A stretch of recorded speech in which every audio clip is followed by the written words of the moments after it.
자, 같이 오늘 본문 창세기 41장 1절부터 36절을 읽겠습니다. 만 2년 후에 바로가 꿈을 꾼즉 자기가 나일 강가에 서 있는데 보니 아름답고 살찐 7 암소가 강가에서 올라와 갈밭에서 뜯어먹고 그 뒤에 또 흉하고 파리한 다른 7 암소가 나일 강가에서 올라와 그 소와 함께 나일 강가에 서 있더니 그 흉하고 파리한 소가 그 아름답고 살찐 7 소를 먹은지라. 바로가 곧 깨었다가 다시 잠이 들어 꿈을 꾸니 한 줄기에 무성하고 충실한 7 이삭이 나오고 그 후에 또 가늘고 동풍에 마른 7 이삭이 나오더니 그 가는 7 이삭이 무성하고 충실한 7 이삭을 삼킨지라. 바로가 깬즉 꿈이라. 아침에 그의 마음이 번민하여 사람을 보내어 애굽의 점술가와 현인들을 모두 불러 그들에게 그의 꿈을 말하였으나 그것을 바로에게 해석하는 자가 없었더라. 술 맡은 관원장이 바로에게 말하여 이르되 내가 오늘 내 죄를 기억하나이다. 바로께서 종들에게 노하사 나와 떡 굽는 관원장을 친위 대장의 집에 가두셨을 때 나와 그가 하룻밤에 꿈을 꾼즉 각기 뜻이 있는 꿈이라. 그곳에 친위 대장의 종된 히브리 청년이 우리와 함께 있기로 우리가 그에게 말하매 그가 우리의 꿈을 풀되 그 꿈대로 각 사람에게 해석하더니 그 해석한 대로 되어 나는 복직되고 그는 매달렸나이다. 이에 바로가 사람을 보내어 요셉을 부르매 그들이 급히 그를 옥에서 내놓은지라. 요셉이 곧 수염을 깎고 그의 옷을 갈아입고 바로에게 들어가니 바로가 요셉에게 이르되 내가 한 꿈을 꾸었으나 그것을 해석하는 자가 없더니 들은즉 너는 꿈을 들으면 능히 푼다 하더라. 요셉이 바로에게 대답하여 이르되 내가 아니라 하나님께서 바로에게 편안한 대답을 하시리이다. 바로가 요셉에게 이르되 내가 꿈에 나일 강가에 서서 보니 살찌고 아름다운 7 암소가 나일 강가에 올라와 갈밭에서 뜯어먹고 그 뒤에 또 약하고 심히 흉하고 파리한 7 암소가 올라오니 그같이 흉한 것들은 애굽 땅에서 내가 아직 보지 못한 것이라.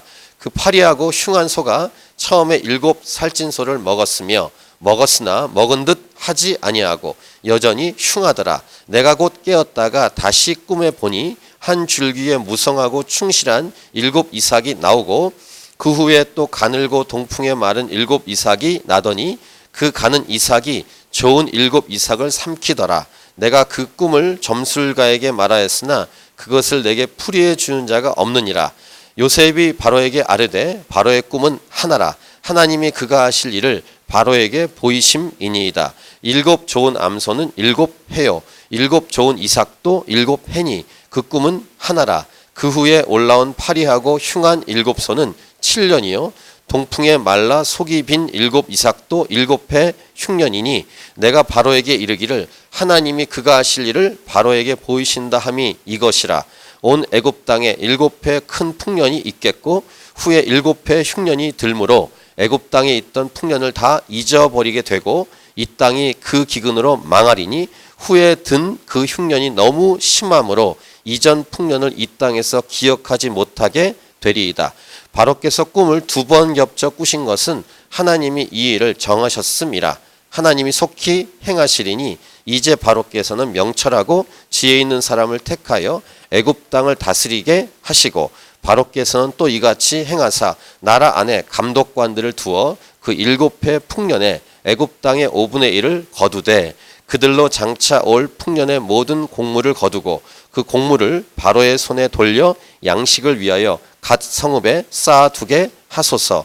이와 같이 그 곡물을 이 땅에 저장하여 애굽 땅에 임할 7해 흉년에 대비하시면 땅이 이 흉년으로 말미암아 망하지 아니하리이다. 아멘. 오늘 설교 제목은 하나님은 누구를 통해 세상을 움직이시는가? 가 오늘 제목입니다. 한번 제목을 같이 읽겠습니다. 하나님은 누구를 통해 세상을, 제목을 같이 읽어주세요. 제목 시작.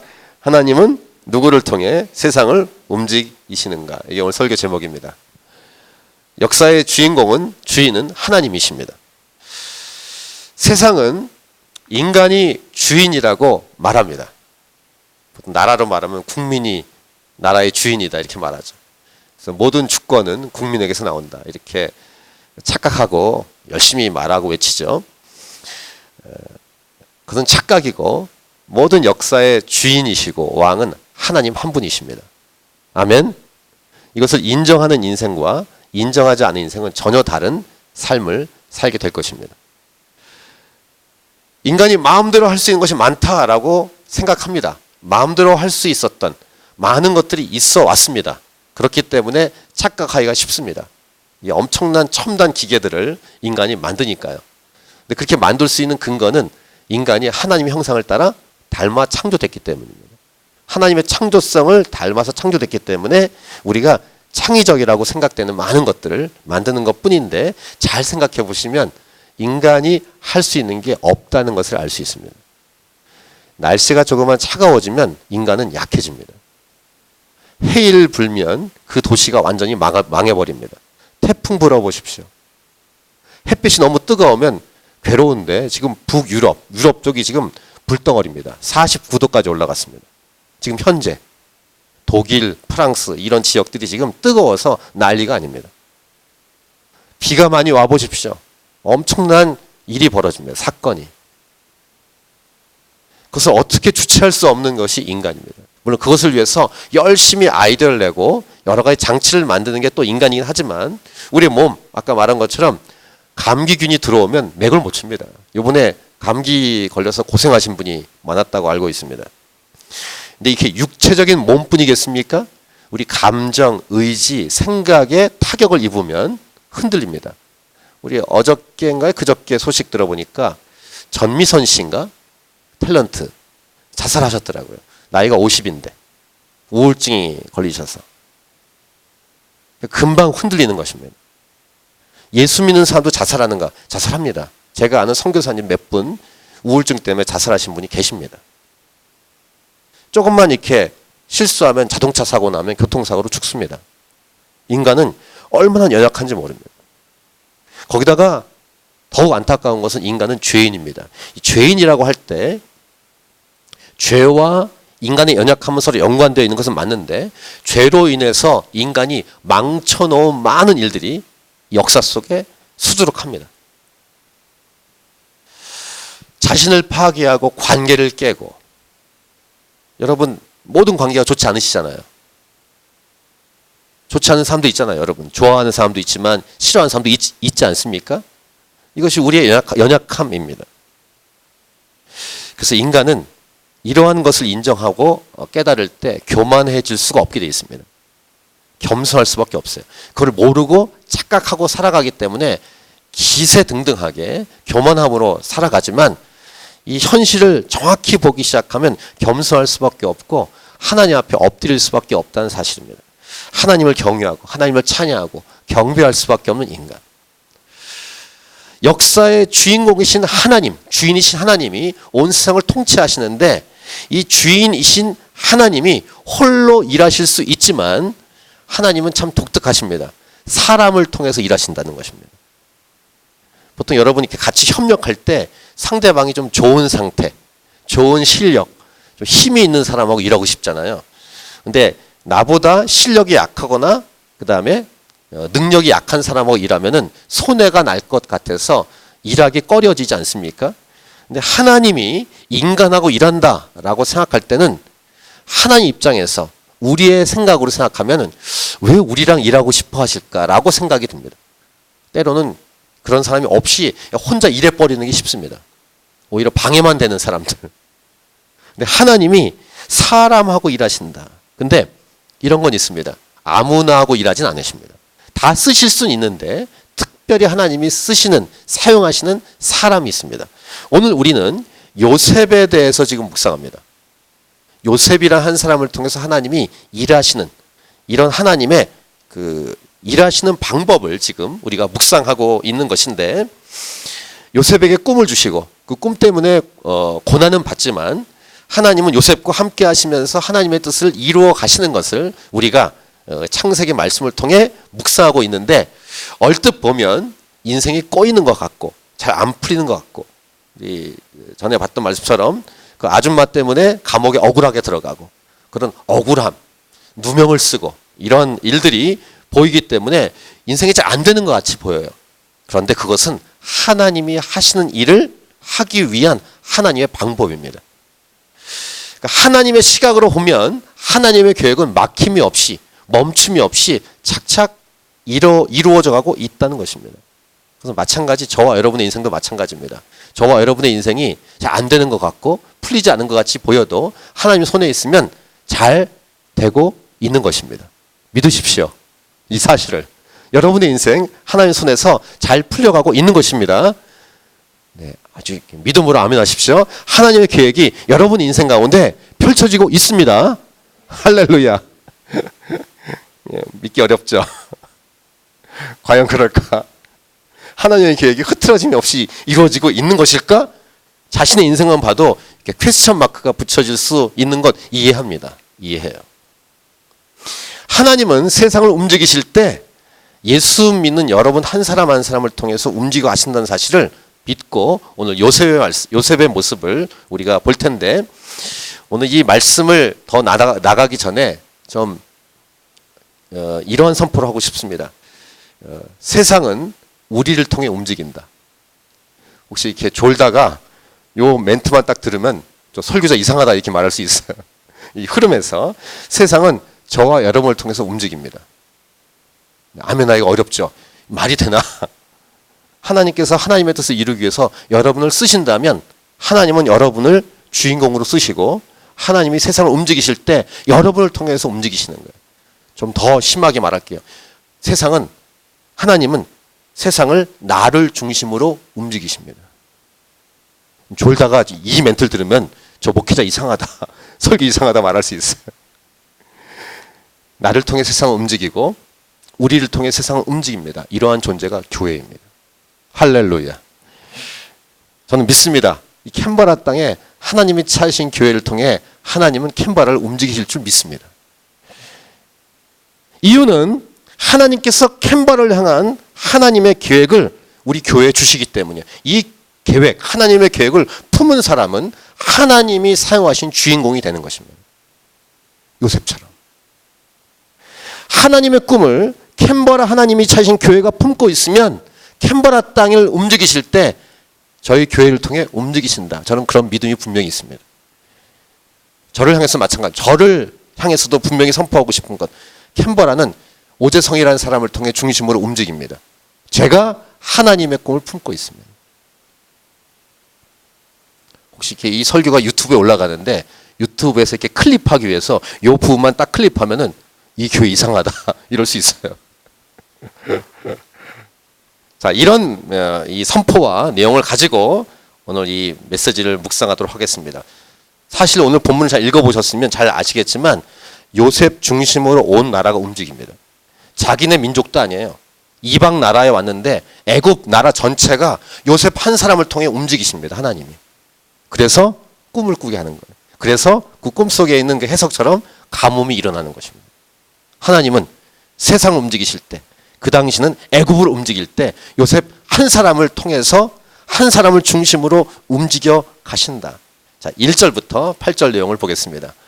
1절 8절에 바로 왕이 꿈을 꿉니다. 두 번 꿈을 꾸는데 첫 번째 꿈은 뭐냐면 1절 만 2년 후에 바로가 꿈을 꾼즉, 애굽에 나일강이 있죠? 지금도 있습니다.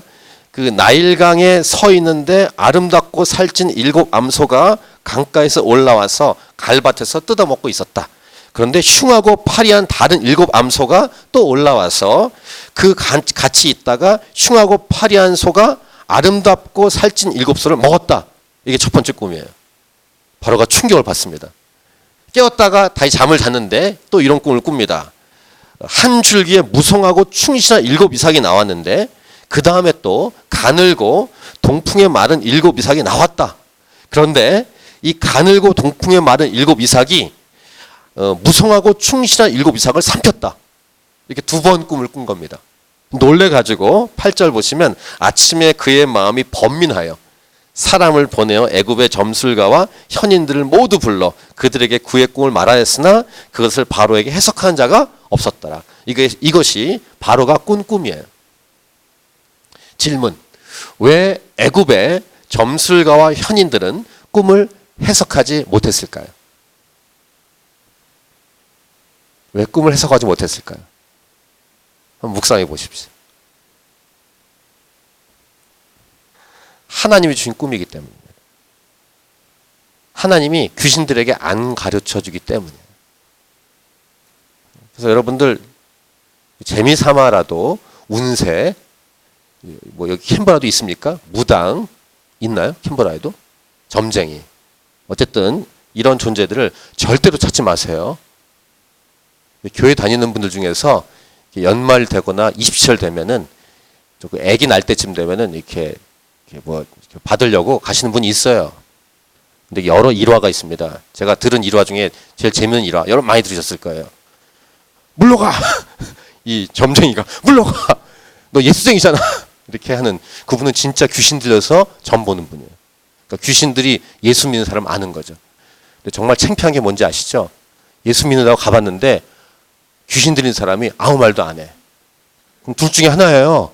한쪽이 사입이든지 진짜 귀신 들리지 않고 하는 거든지 아니면 본인이 예수 믿지 않았든지. 한번 시험 삼아 가보실래요? 저기 미아리 꼭이 한국에 아리랑 꼭 이런 데 있어요. 깃발 꽂고. 요즘은 이렇게 홍대 앞에 이렇게 있죠. 이렇게 네온 사인으로 한 총각이나 처녀 앉아서 이렇게 하는 그런 데도 있고.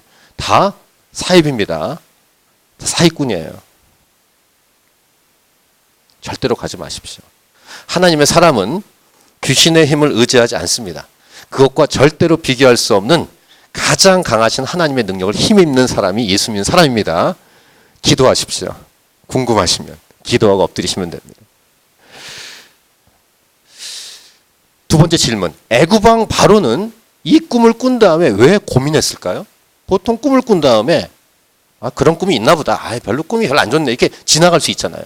근데 애굽왕 바로는 왜 꿈을 꾸고 고민하고 범인했을까? 또 왕궁에 있는 모든 현인들과 점술가를 다 불러서 왜 해석해달라고 물었을까요? 한번 생각해 보십시오. 왜 바로가 꿈을 꾼 다음에 범민하고 고민했을까? 개꿈이야 이렇게 하고 넘어갈 수 있을 텐데 왜 그랬을까? 마찬가지로 하나님이 주신 꿈이기 때문에 하나님이 주신 꿈을 꾸면 가만히 넘어갈 수가 없습니다. 혹시 여러분들도 삶을 살다가 하나님이 허락하신 꿈을 꿀 수 있어요. 물론 예수 믿는 자들에게는 성경이 있고 기도할 수 있고 하기 때문에 말씀을 통해 주시지만 꿈을 꿔서도 역사하실 수 있는 분이 있습니다. 최근에 우리 모슬렘들이 40일 금식 기도 했지 않습니까? 라마단 기도. 그들이 이제 복음을 받는 것이 쉽지 않으니까 하나님이 역사하시는 방법 중에 모슬렘들에겐 꿈으로 역사하시는 경우가 많습니다. 간증을 보면은 꿈속에 예수님이 나타나셔서 모슬렘에게 복음을 주시는 그런 내용이 있어요. 그런 역사가 있는데 애굽왕 바로에게 꿈을 주셔서 또 꿈을 주신 다음에 괴롭게 하시고 범민하게 하시는 하나님. 우린 지난주 본문에서 술을 맡은 관원장과 떡을 맡은 관원장이 꿈을 꾸고 근심하게 하셨고 그 근심하는 얼굴빛을 요셉이 보고 꿈을 해석해 준 내용을 묵상했습니다. 그래서 꿈의 해석대로 술을 맡은 관원장은 복직되고 떡 맡은 관원장은 죽었습니다. 사형을 당했습니다. 어떻게 보면 그냥 각각 관원장에게 일어난 일이지만 그냥 그걸로 끝난 게 아니라 하나님께서 하나님의 일을 행하시기 위해서 그렇게 꿈을 주시고 그 꿈을 해석하도록 했다라고 알 수 있습니다. 이 말은 아까 말한 것처럼 하나님은 요셉을 통해 애굽 전체를 움직이시기 때문이에요. 애굽 전체의 중심은 왕이 아니라 어떤 사람이 아니라 요셉입니다. 하나님이 사용하신 요셉, 하나님이 요셉을 통해서 일하시기로 결정하셨기 때문입니다. 요셉은 17세 때 꿈을 꿨습니다. 비전을 봤습니다. 그리고 고난 가운데 들어갔습니다. 그때부터 하나님이 계속 하나님의 계획을 이루어가는 과정 가운데 요셉의 삶이 펼쳐지고 있었습니다. 근데 이제는 바로 왕이, 애굽의 왕이 꿈을 꾸게 된 것입니다. 이것도 요셉을 통해 하나님의 계획을 이루어 가시는 하나님의 섭리요 계획 때문에 그렇습니다. 다시 오늘 설교 제목, 하나님은 누구를 통해 세상을 움직이시는가? 이 제목을 기억하면서 계속 말씀 보겠습니다. 9절부터 13절 내용은 술 맡은 관원장이 요셉을 잊어버렸다가 왕의 꿈 때문에 자기에게 꿈을 해석해 준 요셉을 기억해냅니다. 그러니까 지난주 우리 설교 말씀 제목처럼 사람은 잊어버려도 하나님은 잊어버리지 않으시는 하나님의 역사예요. 그래서 애굽왕 바로가 꿈을 꾼 거예요. 술 맡은 관원장으로 하여금 요셉을 기억하도록 하기 위해서 이게 다 포함되어 있습니다. 9절부터 13절에 중간중간 보시면 술 맡은 관원장이 바로에게 말하여 이르되 내가 오늘 내 죄를 기억하나이다 하면서 자기 이야기를 하고 12절 그곳에 친위대장의 종된 히브리 청년이 우리와 함께 있기로 우리가 그에게 말하매 그가 우리의 꿈을 풀되 그 꿈대로 각 사람에게 해석하더니 그 해석한 대로 되어 나는 복직되고 그는 매달렸나이다. 이렇게 바로에게 말했습니다. 하나님은 잊어버리지 않으셨다. 그렇기 때문에 술 맡은 관원장이 잊어버려도 애굽왕 바로가 꿈을 꿈으로 다시 술 맡은 관원장이 기억하도록 했다라는 것을 알 수 있고 그때 지난주에 그래서 이런 선포를 했죠. 괜찮다. 사람은 잊어버려도 괜찮다. 이렇게 선포하도록 했는데 다시 한번 여러분 괜찮습니다. 염려하지 마십시오. 사람들이 잊어버리고 일이 안 풀리는 것 같아도 하나님이 잊어버리지 않으면 괜찮은 거예요. 안심할 수 있는 것입니다. 특별히 예수 믿는 사람은 기도하는 사람들입니다. 하나님께 계속 아뢰고 있으면 하나님은 절대로 잊어버리지 않으실 뿐더러 우리의 기도를 듣고 응답하시는 분이기 때문에 인생의 주인이신 하나님께 기도하는 것이야말로 가장 지혜로운 선택이라고 할 수 있습니다. 가장 온전한 선택. 보통 여러분 여기서 사시면서 한국도 마찬가지입니다만 전화회사, 전기비 이런 것들 문제가 생길 때 컴플레인하게 전화 오시죠? 그럼 어떻게 하십니까? 여기는 한국도 그런데 기다려야 돼. 그럼 처음 전화 받는 사람은 보통 인도산에 받습니다. 띵땅띵땅 이러면 그럽니다. 그러면 이게 무슨 말인지 몰라요. 아무리 자녀들 데리고 얘기해도 우리 딸들도 그렇더라고요. 너무 힘들어해. 근데 이것을 견디면서 그 다음 사람 견디면 이제 호주 사람이 나오기 시작합니다. 견뎌야 돼 이렇게. 근데 지혜로운 게 뭔지 아십니까? 제가 아는 어떤 친구는 어떤 식당이나 어떤 숍에 갔을 때 문제 생기면은 직원들하고 말하지 않습니다. 매니저 불러와. 이렇게 말하더라고요. 근데 이제 이 말을 되게 잘하는 친구예요. 어쨌든 전화 걸어도 이 말단 직원들하고 대화를 안 해요. 제일 높은 사람하고 대화하려고 애를 쓰더라고요. 일이 쉽게 풀립니다. 말단 직원들이 아무리 야단쳐도 해결 안 돼요. 이 단계로 올라가야 되기 때문에. 그래서 지혜가 뭐냐면 누구하고 말하면 제일 잘 풀리는가를 생각하셔야 돼요. 인생도 마찬가지예요. 인생을 풀기 위해서 인생의 문제, 큰 꼬인 문제를 풀기 위해서 누구에게 말해야 될까? 어리석은 사람들은 엉뚱한 데 찾아갑니다. 아까 말한 건 점쟁이 찾아가고 무당 찾아가고 운세 보고 로또 사고 이런 거 합니다. 근데 인생이 꼬인 것 같고 어려울 때 풀 수 있는 비결은 딱 하나예요. 기도밖에 없어요. 이게 지혜입니다. 하나님께 말해야 됩니다. 하나님이 푸실 수 있습니다. 엉뚱하면 딴 데 가서 이렇게 시간 낭비, 에너지 낭비, 이렇게 열받고 막 뚜껑 열리고 막 그런 일이 벌어지는 거예요. 일도 안 풀리고. 인생을 풀 수 있는 비결은 딱 하나예요. 기도밖에 없어요. 하나님께 가는 것입니다. 오늘 본문의 1절에 넘어왔지만 1절 처음에 뭐라고 되어 있냐면 만 2년 후에라고 되어 있어요. 성경이 이 2년 후에라는 것을 왜 기록할까요? 묵상해 보세요. 술 맡은 관원장이 잊어버린 후 2년 됐어요. 옥에서 나온 지 술 맡은 관원장 2년 됐습니다. 하나님은 시계를 보고 계십니다. 인생의 시계, 우주의 시계를 보고 계십니다. 시간의 주관자이십니다. 알파와 오메가이십니다. 여러분의 시간을 다 아십니다. 각 사람의 인생의 시계를 보고 계십니다. 술 맡은 관원장이 나와서 왕에게 만약에 그때 잊어버리지 않고 2년 전에 나오자마자 요셉에게 말했다면 어떻게 됐을까요? 왕은 꿈도 꾸지 않고 그냥 요셉에 대해서 얘기했으면 어떤 일이 있었을까? 애굽왕 총리가 됐을까? 감옥에서 나올 수 있었을지는 모르지만 다시 그냥 자기 집으로 돌아갔을지 몰라요. 아니면 감옥에서 못 나오든지. 만 2년이라는 단어는 여러 가지 묵상을 하게 합니다. 2년 후에 바로가 꿈을 꾼 다음에 그때 하나님이 요셉을 부르도록 하시는 방법. 2년. 또 하나, 2년 동안 요셉은 무엇을 했을까요? 술 맡은 관원장이 자기를 잊어버렸어요. 저 술 맡은 관원장 입을 딱 씻고 있네? 억울해라. 그렇게 했을까요? 요셉은 그렇게 하지 않았을까요? 요셉과 같은 사람의 특징은 2년 동안 허송세월을 하지 않았을 거예요. 기도하고 그 다음에 맡은 일을 충성되게 감당했을 거예요. 이게 요셉의 태도와 행동이었을 것입니다. 그러면서 훈련되어 가는 거예요. 나이로 말하면 28세쯤 됐을 겁니다. 왜냐하면 30세에 애굽의 총리가 되거든요.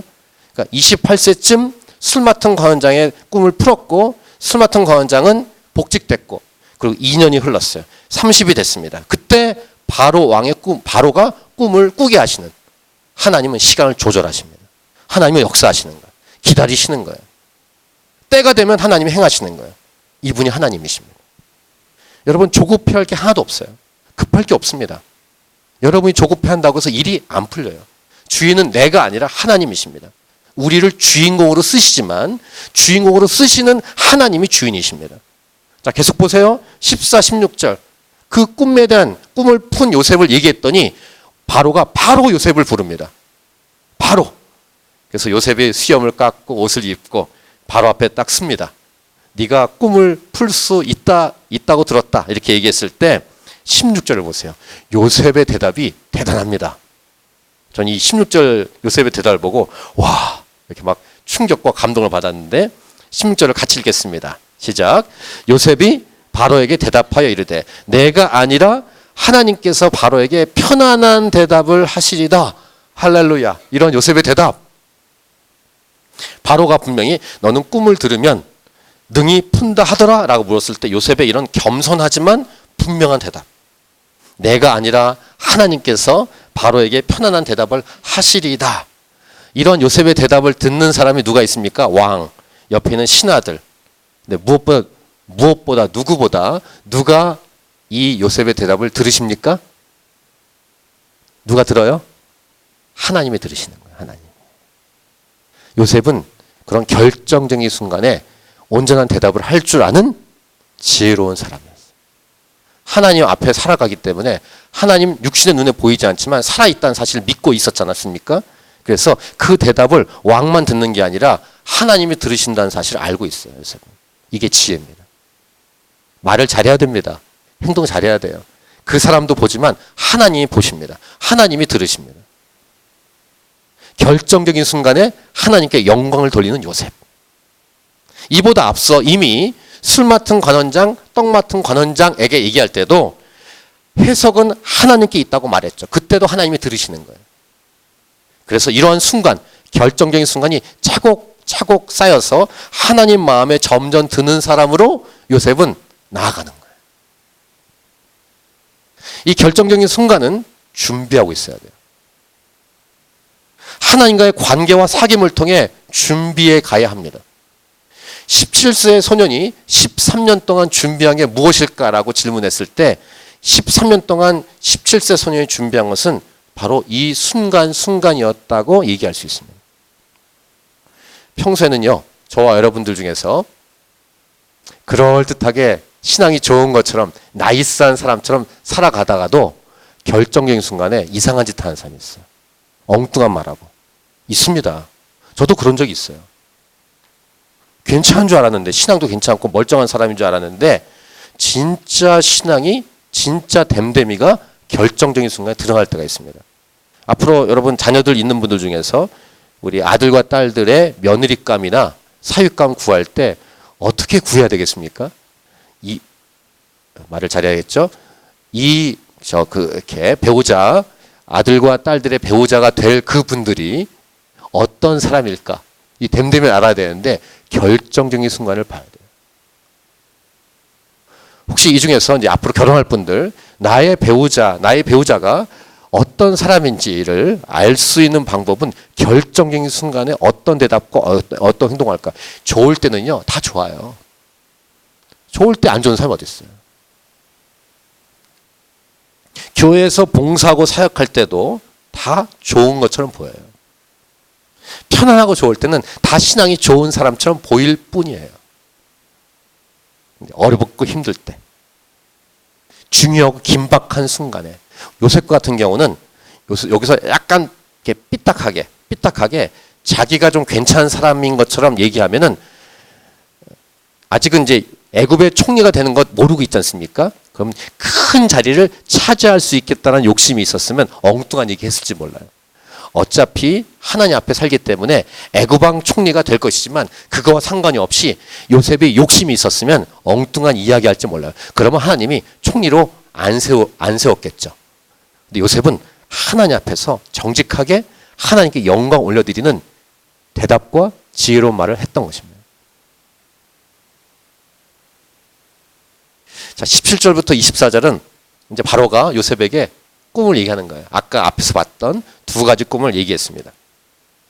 맨 마지막 24절 보시면 그 가는 이삭이 좋은 7 이삭을 삼키더라. 내가 그 꿈을 점술가에게 말하였으나 그 꿈을 내게 풀이해 준 자가 없느니라. 이렇게 얘기했습니다. 이렇게 꿈을 바로가 말했을 때 요셉의 그 다음 행동과 말이에요. 요셉이 그러면 제가 며칠 동안 기도한 다음에 와서 얘기해 드리겠습니다. 이렇게 하지 않습니다. 시간 좀 주십시오. 이렇게 말하지 않습니다. 듣자마자 그냥 말합니다. 알고 있는 거예요, 요셉이.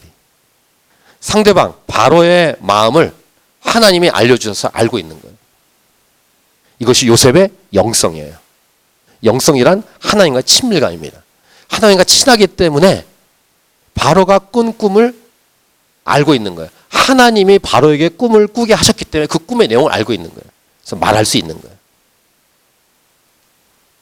다시요, 이런 영성은 하루아침에 갑자기 주어지지 않습니다. 준비해야 합니다. 물론 하나님이 부어주셔야 되고 하나님과의 친밀한 사귐을 통해 형성돼야 돼요. 자, 25절을 같이 읽겠습니다. 요셉의 대답입니다. 25절 시작.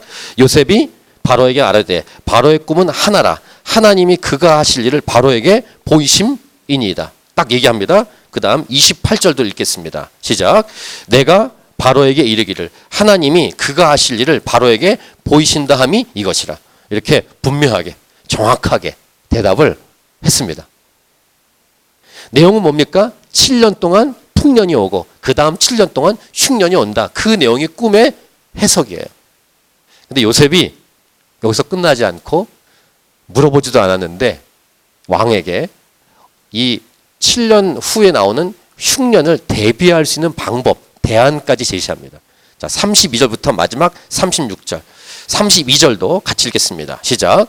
바로께서 꿈을 2번 겹쳐 꾸신 것은 하나님이 이 일을 정하셨습니다. 하나님이 속히 행하시니. 이렇게 말한 다음에 두 가지의 제안을 합니다. 대안을. 첫 번째 뭐냐면 33절. 명철하고 지혜 있는 사람을 택하여 애굽 땅을 다스리게 하십시오. 이게 첫 번째 대안이고, 두 번째 대안은 34, 35절인데 나라 안에 감독관들을 그렇게 두어서 7해 풍년에 애굽 땅의 5분의 1을 거두십시오.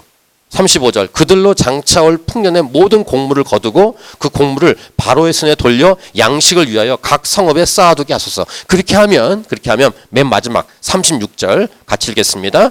이와 같이 그 곡물을 이 땅에 저장하여 애굽 땅에 임할 7해 흉년에 대비하시면 땅이 이 흉년으로 말미암아 망하지 아니하리다. 이렇게 답을 딱 얘기합니다. 꿈 해석 얘기했죠? 대안 말합니다. 그 대안을 가지고 하면 애굽 땅 망하지 않습니다. 이렇게. 아까 서두에 제가 이 제목과 함께 말씀드렸죠. 누가 주인공이에요? 요셉이에요. 하나님은 요셉을 주인공을 세우신 거예요. 애굽 온 땅의 주인공은 요셉이에요. 요셉을 통해 돌아가는 거예요. 하나님이 하실 일을 하기 위해서. 오늘날도 마찬가지예요. 저는 그걸 분명히 믿습니다. 예수 믿는 한 사람 교회는 온 세상의 주인공으로 쓰임 받을 수 있어요. 하나님은 홀로 일하시지만 교회를 통해 일하고 싶어 하세요. 요셉과 같은 교회를 필요로 하세요. 캔버라 땅에 요셉과 같은 교회가 필요한 것입니다. 이러한 사람. 문제가 일어나냐 안 일어나가 중요하지 않습니다. 오히려 문제가 일어날 때 그 문제를 향한 하나님의 마음을 아는 사람. 누가 알겠어요?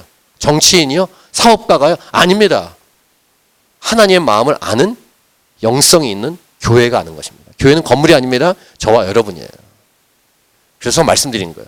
저와 여러분이 이 세상에, 이 땅에, 캔버라 땅에 주인공이 될 수 있는 거예요. 단 하나님의 마음을 아는 사람, 하나님 꿈을 받은 사람, 하나님과 가까운 사람, 영성 있는 사람. 요셉이 얼마나 담대합니까? 얼마나 지혜롭습니까? 대안까지 딱 제시하는 사람. 교회 사역도 해보고 선교단체 사역도 해봤는데, 그리고 여러 관계를 많이 해봤는데 크게 두 부류의 사람이 있더라고요. 사역자 중에서도. 첫 번째 부류는 이런 사람이에요. 불평만 하는 사람. 불평만 해요. 컴플레인만.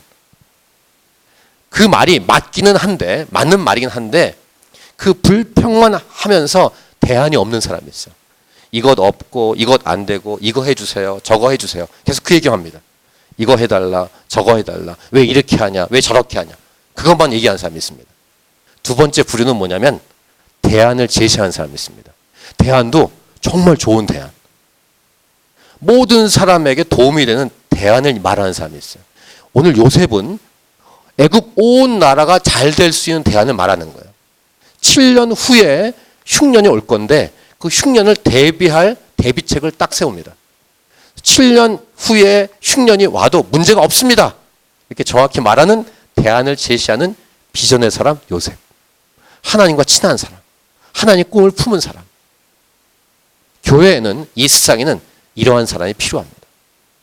불평만 하는 사람 말고, 물론 불평도 하지 않는 사람도 있어요. 아무 상관이 없이 무관심하게 그냥 가만히 있는 사람. 그건 정말 더 큰 문제고, 근데 불평만 하지 않고 대안까지 말하는 사람. 교회에는, 이 세상에는 그런 사람이 필요한 것입니다. 이러한 존재가 교회다. 저와 여러분이다. 그래서 선포하면서 교회인 저와 여러분이 그래서 기도하고 하나님의 영을 충만히 받아야 되는 이유가 여기 있습니다.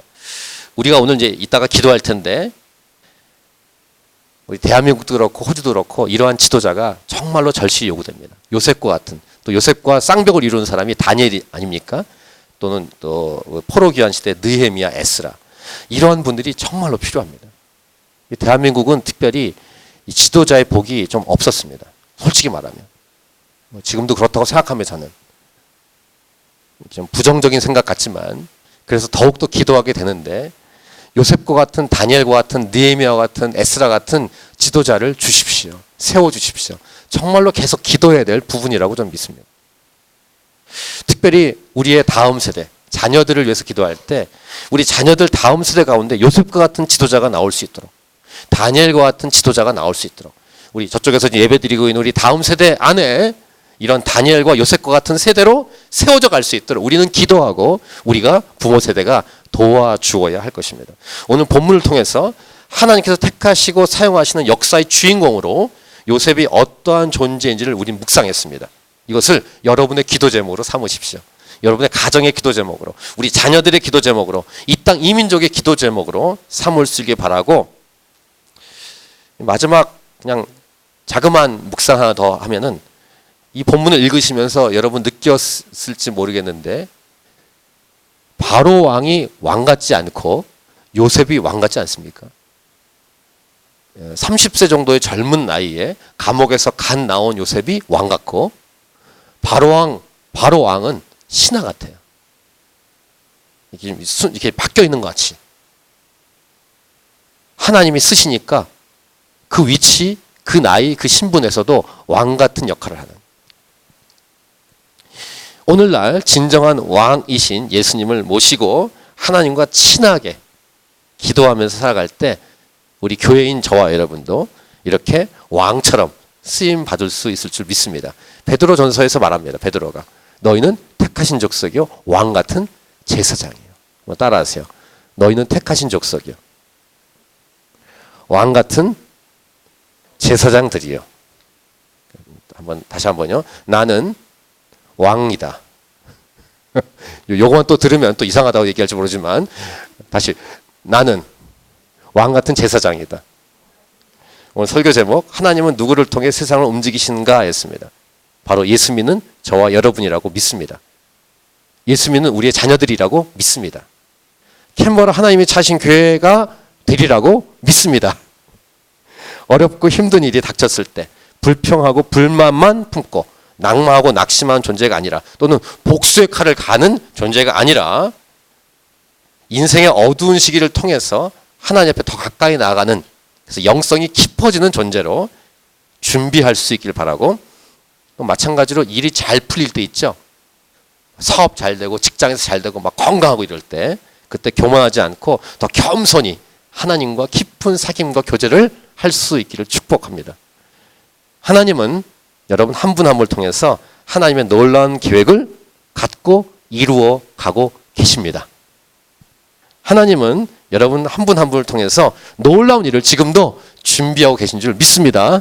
이 하나님 마음을 받으십시오. 세상의 주인은 하나님이십니다. 세상의 모든 시간을 아시고 조절하시는 분은 하나님이십니다. 이분이 저와 여러분을 선택하셨습니다. 할렐루야. 우리 찬양하고 오늘 말씀을 가지고 기도하도록 하겠습니다.